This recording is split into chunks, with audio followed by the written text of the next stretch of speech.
ইংলিশের উপরে আমরা জোরদার করতে হবে। আমরা কিভাবে হিস্টোরি শিখবো ওইটা নিয়ে আসি, আমরা কিভাবে অঙ্ক মিলাবো এটা নিয়ে আসি। পড়ালেখা করে যে শুধু আমি একটা সরকারি চাকরি করব, এই দেশে সরকারি চাকরি করে পরিবার চালাবো এটা না চিন্তা করে দেশকে কিছু উপহার দিব, কিছু নিজে আবিষ্কার করব।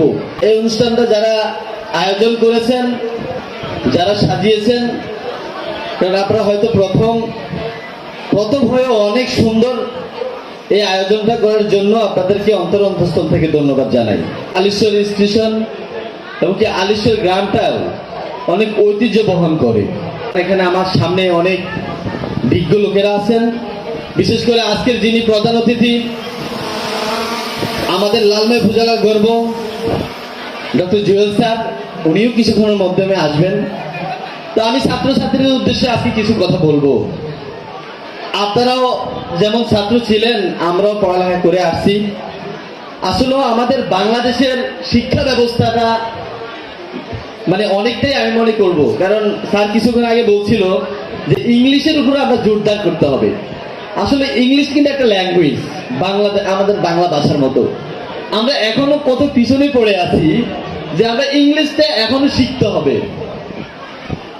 অঙ্ক নিয়ে আমরা পড়ে আছি। দেখেন আমাদের বহির্বিশ্বে তারা কিভাবে মানে তারা যুগের সাথে তাল মিলিয়ে বিজ্ঞানটা কিভাবে আবিষ্কার করবে, কিভাবে আপনার ডাক্তারি সরঞ্জাম আবিষ্কার করবে, কিভাবে যুদ্ধক্ষেত্রে এগিয়ে যাবে, তারা ওইটা নিয়ে তারা পার্টিসিপেট করতেছে। আমরা এখনো ইংলিশ কিভাবে শিখবো ওইটা নিয়ে আসি, আমরা কিভাবে হিস্টোরি শিখবো ওইটা নিয়ে আসি, আমরা কিভাবে অঙ্ক মিলাবো এটা নিয়ে আসি।